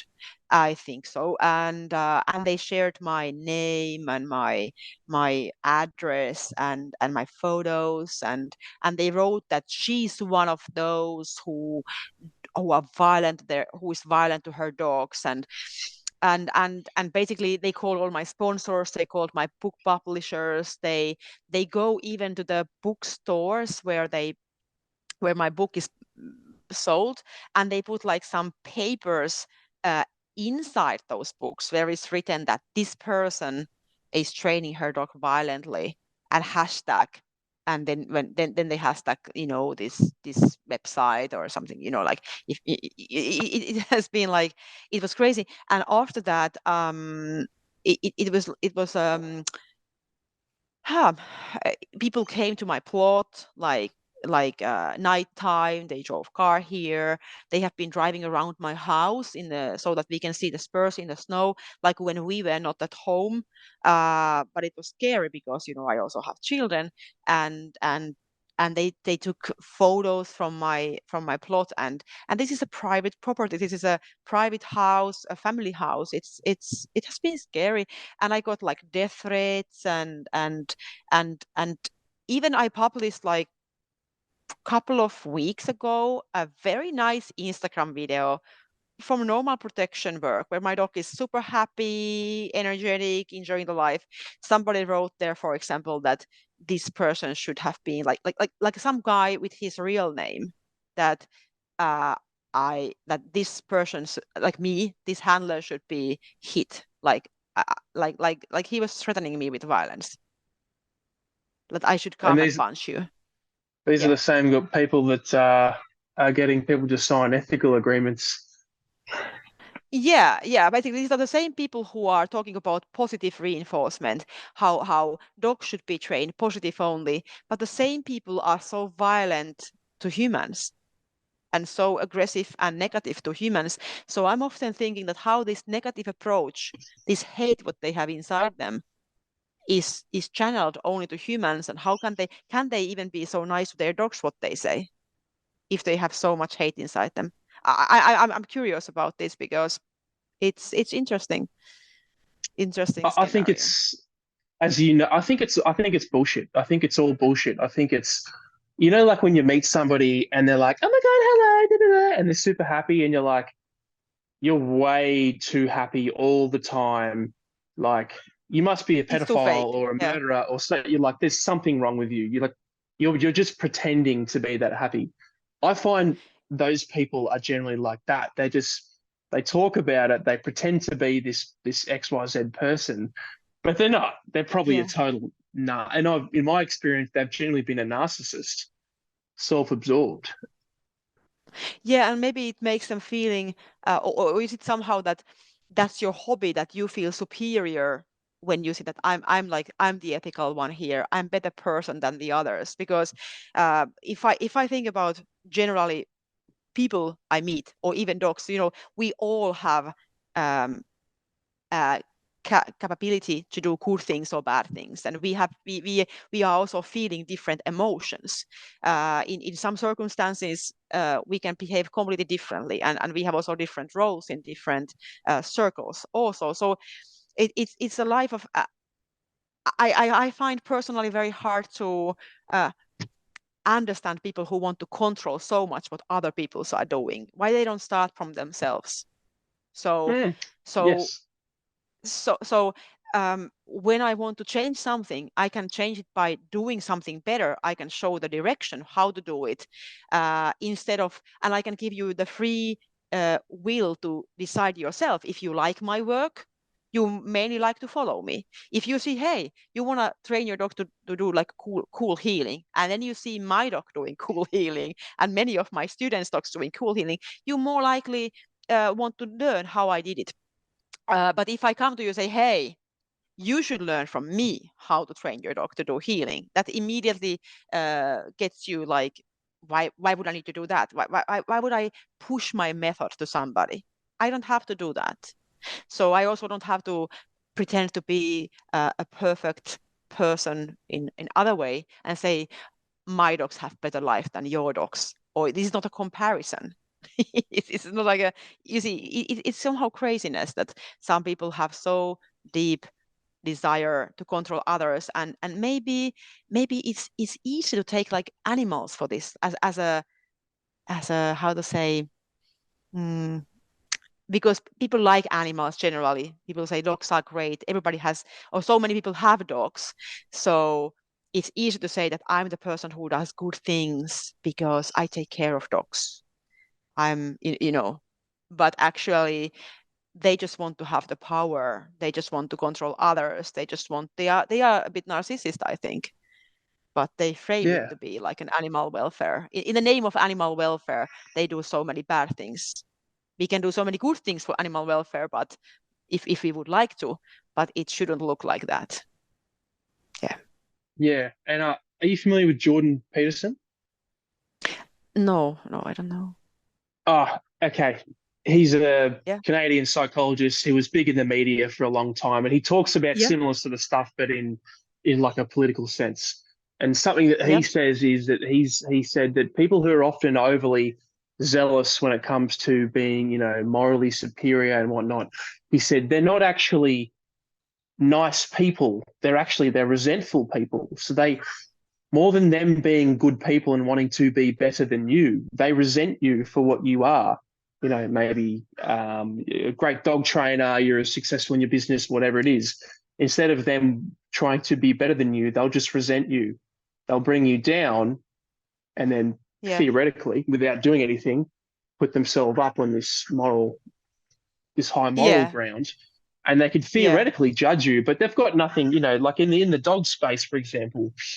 I guarantee those people that are criticizing the way you train dogs in any sense don't have a dog that does anything in IGP or any sport or can do anything apart from walk to the couch to the food bowl. You know what I mean? So I think it lacks so much credibility when they're not doing the same thing as you and proving their point by saying, hey, I can actually do it better. Well, you can't Yeah. because you're Yeah. not doing it. Yeah, and even they would need to do it even better. Even they would still stay in their own um, pet dog circles. I mean, I understand that there can be so many different dog sports. I respect all the people who do like uh, whatever is a sport, or if they even don't do sport, but I see a good relationship between the dog and the handler, I can say that is great. If you just have a family dog and you are able to, to let your dog be free without leash, the dog is coming to you when you ask him, you eventually make some nice ball games with the dog, or, you give a good life to that dog. I say that's wonderful. So I don't force others to do the same, but I do, and I don't understand people who have so. Yeah, it's a it's very interesting. But I think that we have people, like oh, I lost you somewhere. I can still see you and Suspense. hear you. It's all good. Sometimes the video or the Perfect. sound will sort of, So yeah. where is this music coming from? I can't hear any music. Excellent. Wait, I can Are you hear. playing music? Hey, you're the one that plays Yeah. piano. But, Maybe you're making some music somewhere. there is like a, I can't get it out. That's the bad It's, thing. it's in my head. Wait. Now I got it. I accidentally like swiped left, and they came this Jerusalem song like super loud, like All right. now it's on. Yeah. So And you know that I'm not going to edit that out of the podcast. That's staying in, right? like, where is this noise coming from my head? Oh, cool.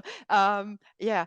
So I think so I really like people who wake up every morning and they look at the mirror and they have purpose in their life, and they go, they are mm, you know focusing what they can do better, and how they can improve themselves and how they can help somebody else, instead of like thinking, how can I make other people's feeling miserable today.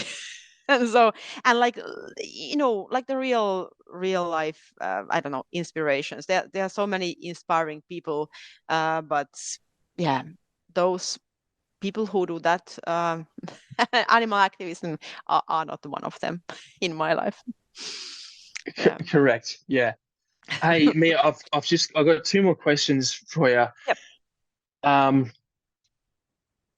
but before we go, right? So, how did that affect your family? So, like you personally and your family, if you've got literally people making death threats, people going to your house, like we obviously chatted about this offline. How does that affect you and your family, and what does that, what does that do to you to have that sort of stuff happen to you? Um, well, my children were not aware of that. Like we kept like we made sure that they don't know this. So especially my youngest child, that he has like no idea what's going to happen. So we kind of kept him out of this. But of course, in the beginning, when this happened like 3 years ago, um, I think it was one of my like the hardest time of my lives, like what I have lived through, um, because I felt that that it was somehow, it was somehow just so scary, because I couldn't do anything for that. It felt a little bit like, I don't know who are those people who do this, like who are the people who come here. I didn't know how to prevent them doing that. So it was first very scary, and mentally hard. But then I think it also made me much stronger. Like I realized that I was living before that in a bubble. I thought that I'm living in a safe country. I'm living actually in one of the most safest countries in the world, regarding statistics and many studies. And suddenly I was like feeling threatened in this country and in this home. Um, and I thought that, how to say, mm, but when I had really, really wonderful friends, and I was more surprised by the good people I had around me, like those people who didn't abandon me, who were able to talk with me, who we made good things. We focused on the good things, and then these times that it came better. Like after a couple of months, I felt better. I still feel insecure to go to public places. I'm all the time thinking that what if somebody is filming and staging me to something where I don't belong, which is like affected to the dog sports. I'm not afraid of going public places without dogs, but yes, with dogs I am. Or I'm a little bit afraid in the seminars too, that if somebody does something, even I wouldn't approve that, but I'm just there in that video where somebody is doing something, and I have become more careful about these actions, and it's not helping the dogs anyhow though, but it's just making me a little more insecure in those situations, and actually sometimes it can be also preventing me to be so genuine with my dogs. So I have to intentionally do that, but yeah, it made me a stronger person. I realized that we are not living in a bubble anymore, that there are people who want to harm me, and I have to just live with that. Yeah. And not everybody like me, they don't have to like me. But I also learned to um, you know I also learned who are the real friends. Let's put it on this way. That's also a very important, life lesson, that you learn who are with you when you are successful, and who are with you because they like you. They like to hang around you. They know your ethics, and they approve you. They have the similar values than you have. So I think that's also something important what I learned from those things. And I think nowadays I'm fine. I'm more thinking like, maybe it also made me a little bit more aggressive, which is quite interesting. That actually it has the opposite reaction, what they maybe wished for. So I was more like, well, let's give them a good show. So more for this, that I learned to also, I have had a very enjoyable life, so I also learned to take like more out of those good moments, and be more proud of this, and publicly shown the good things. I intentionally decided that I don't start to share in my social media or somewhere. People are not interested in like the negative things. So, but every time when I do something fun, something inspirational, something cool, something what might interest others, I share it. And uh, and and maybe I became a little bit more redneck, a little bit more for this direction. That I was thinking, maybe I should buy a gun, maybe I should start shooting, maybe I should maybe I should maybe I should just uh, just be a bit more Live your, crazy. live your life. Yeah, yeah.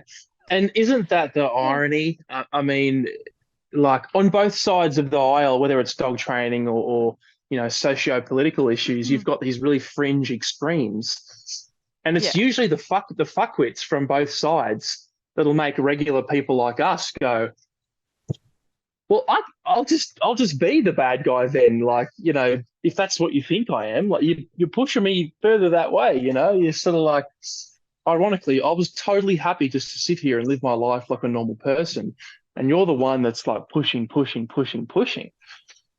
Like you weren't Yeah. thinking of getting a gun or anything before, and then now you are, and you're like, not that it's Yeah. you turn into some sort of redneck like you said, but um, I mean, such a crazy thought as it can be is that I always thought that I would never become a hunter. Like I would, I mean, I'm a meat eater, and I eat basically. I like meat, and so but I buy my meat from the shop, and I always thought that I would never like to shoot an animal. Like I don't want to do that.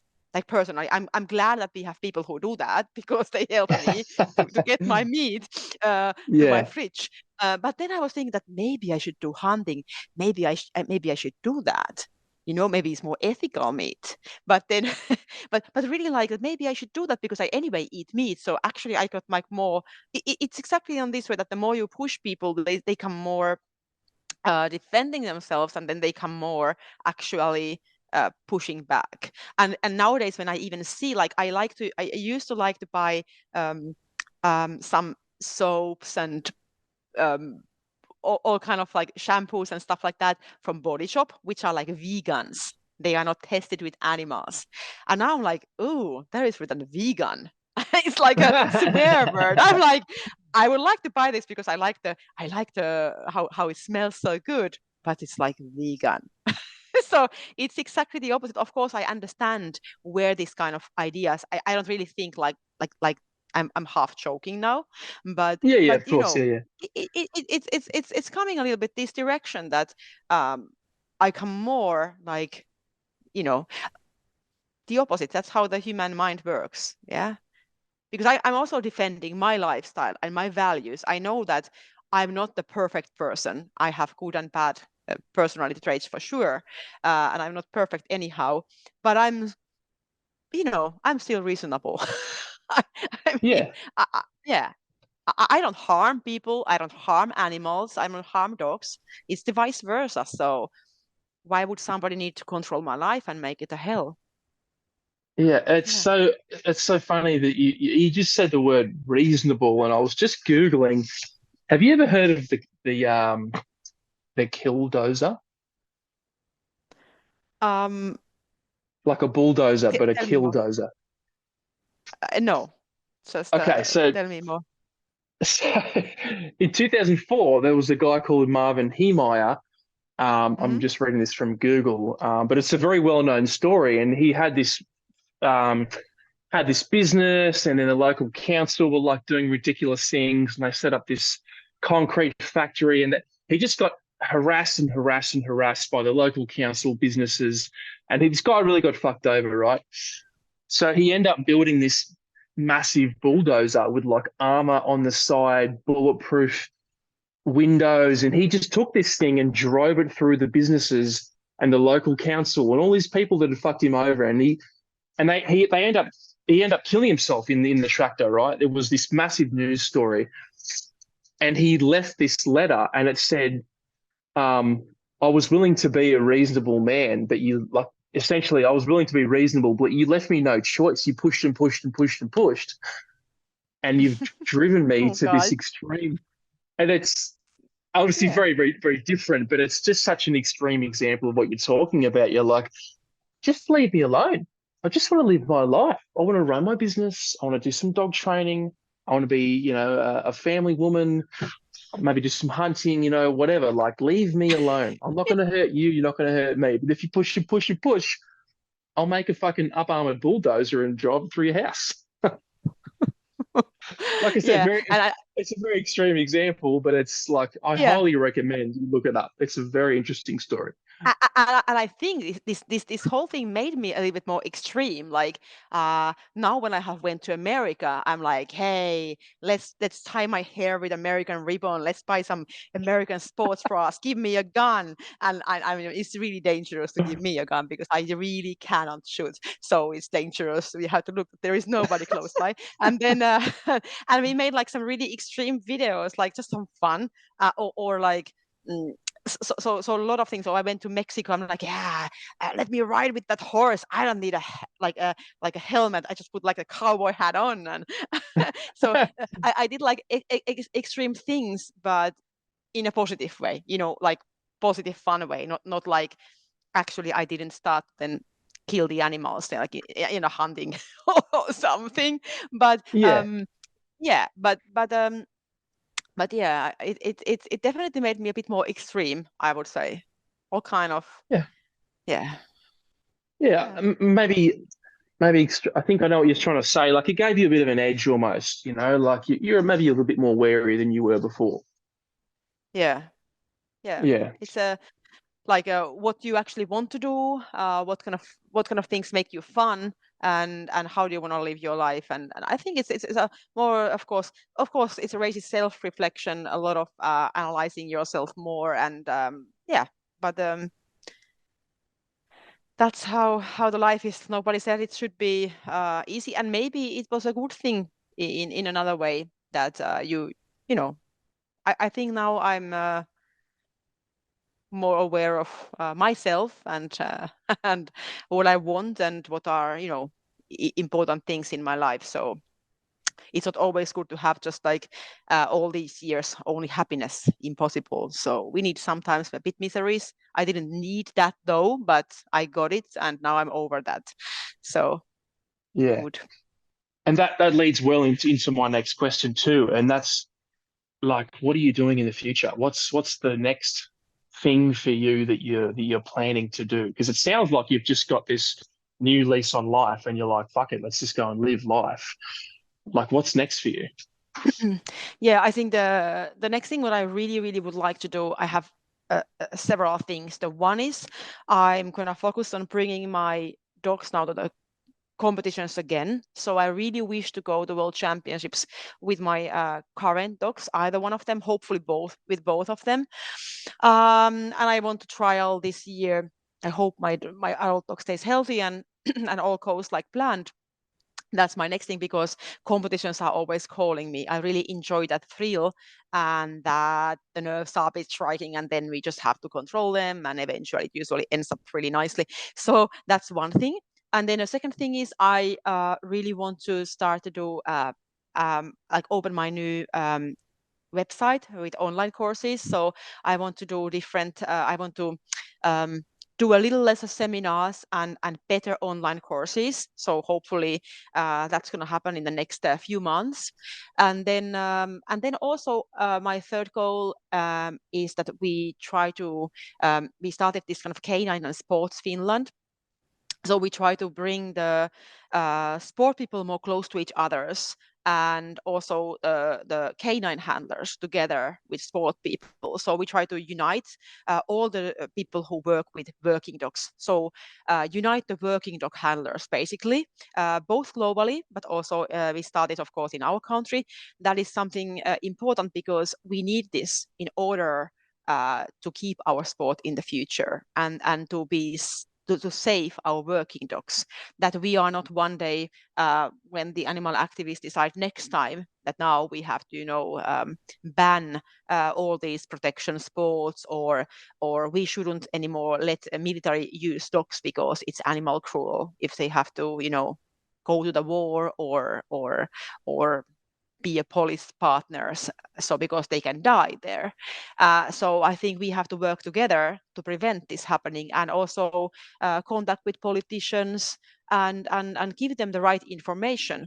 We don't have to always be the ones who are answering when the problem is already on, but we should be before doing things to prevent this happening. So that's my third goal. So I would say that these are the things. And the fourth thing is, of course, stay healthy, stay fit, enjoy the life, for sure. Yeah. No, that's really good. I like that answer, especially the canines in sport part, because obviously when I spoke to Cheryl Chaffee, she mentioned you about coming on this podcast, Yeah. and that's what she mentioned. She said that you were doing this really interesting thing.